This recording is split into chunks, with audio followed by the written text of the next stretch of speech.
Fala pessoal, bom, dando continuidade àquela série de vídeos que eu falei que ia gravar, né, falando sobre gestão de crise, liderança, desastre. Hoje eu estou em Porto Alegre, bem próximo aqui, ó, que atrás está o Guaíba.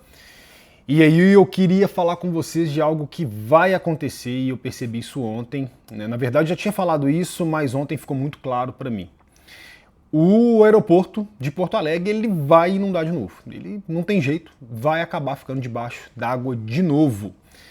E antes disso eu aprendi agora, né, com esse negócio dos vídeos, pedir para você ir se inscrever aqui no canal, deixar um like aí, né? Não gosto de ir direto no assunto, não gosto de ficar enrolando não.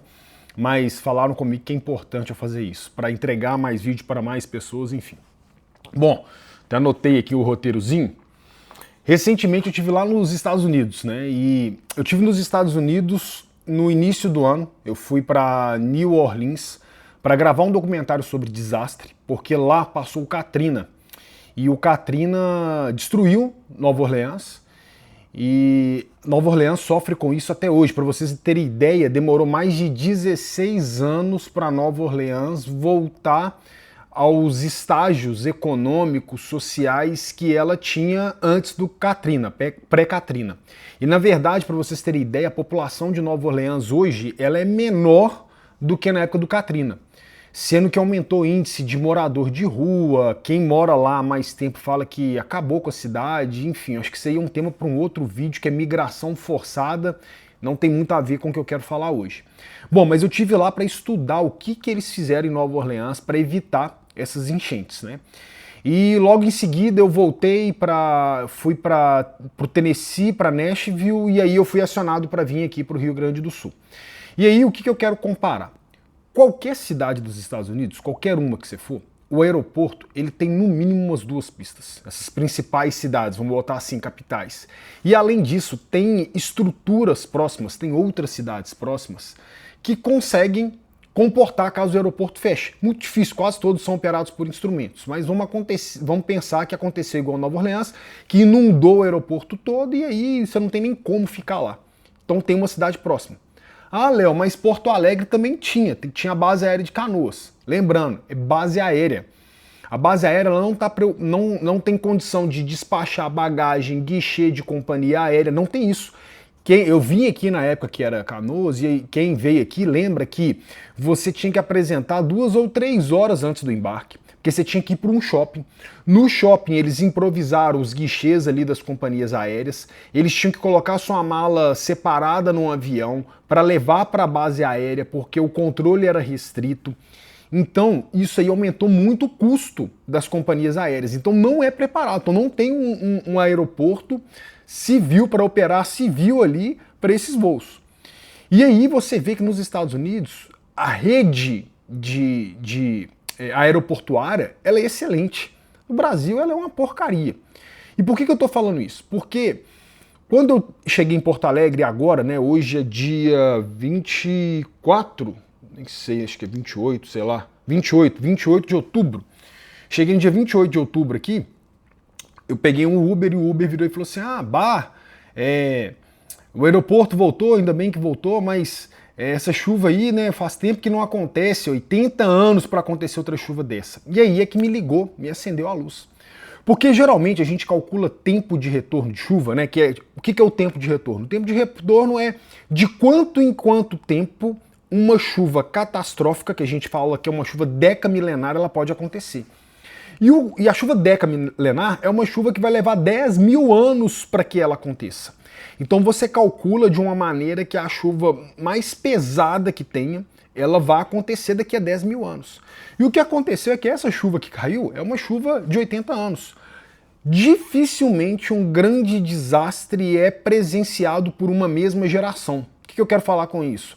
A pessoa que tinha 20 anos de idade, 10 anos de idade, ela presenciou essa chuva e presenciou agora de novo. Ah, tá com 90 anos? Tá, mas ela presenciou.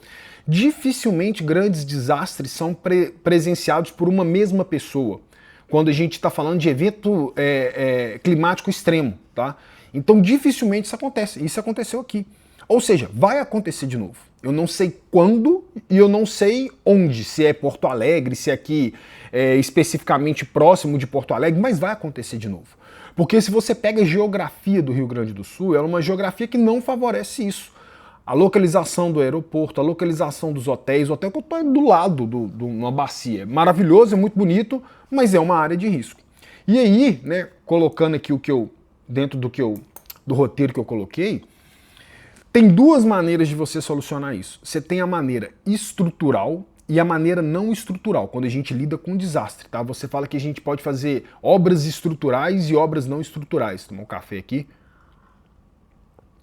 E o que é, por exemplo, uma obra não estrutural? Então, por exemplo, você tem uma comunidade que mora em uma área de risco e você sabe que imediatamente, tá, naquele momento, não é possível tirar todas aquelas pessoas porque você precisa de construir uma casa para que elas saiam da área de risco. Então você faz medida não estrutural, que é alerta por SMS, que é, por exemplo, que a gente chama de Early Warning System, que é...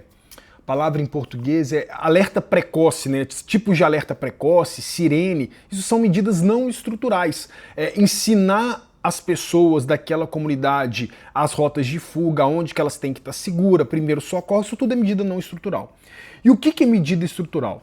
É, por exemplo, num morro ali, você fazer contenção do talude com solo grampeado, concreto projetado, isso aí são medidas estruturais. E as medidas estruturais, elas são muito mais caras do que as medidas não estruturais. Só que, na questão do aeroporto, não tem como eu não ter medida não estrutural. Por quê? O que seria medida não estrutural para o aeroporto? Seria desvio de rota de voo para outra cidade, só que você prejudica o cliente. E a medida estrutural que teria ali, nesse caso, são duas que eu vejo num primeiro momento, né, eu pensando isso aqui rápido, mas a primeira delas é, por exemplo, você fazer igual a Nova Orleans fez. Construção de diques com bombeamento dessa água que pode ultrapassar, revertendo novamente para o leito comum.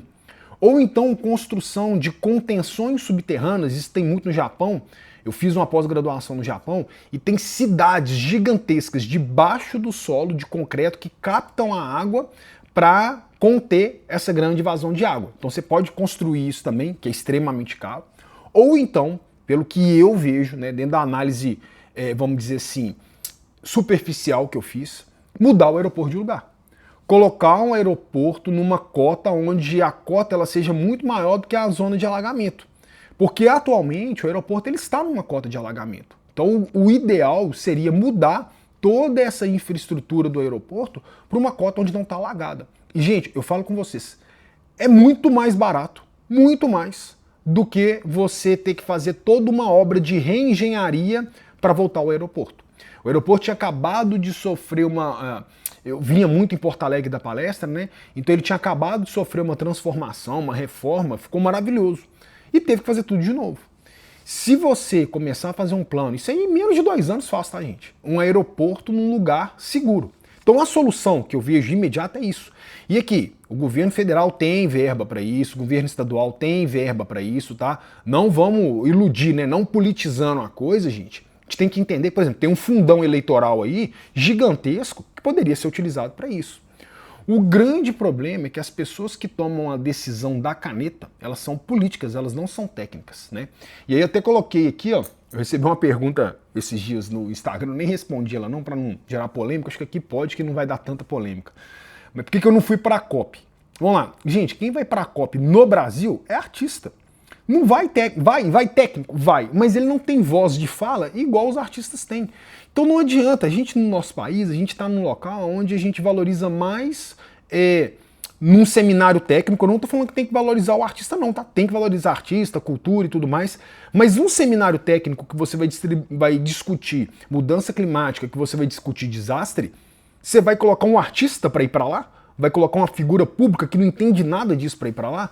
E isso aí até na nossa política, né? A gente vê aí, o primeiro escalão, geralmente, no Brasil, dos ministros, eles são políticos, eles não são técnicos. Você vai para qualquer outro lugar do mundo, eles tentam colocar a pessoa, vamos lá, secretaria, sei lá, Ministério de, sei lá, Economia, das Finanças, sei lá.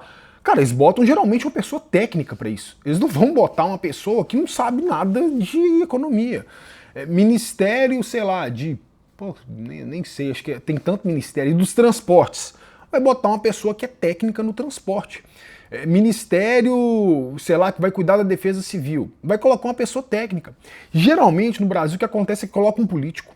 E aí o segundo escalão, que deveria ser um secretário, que deveria ser técnico, como é um salário bom, eles botam um político também. Então lá pelo terceiro escalão é que vai ter alguém que é técnico na área. E essa pessoa ela não tem poder da caneta de decidir essas coisas.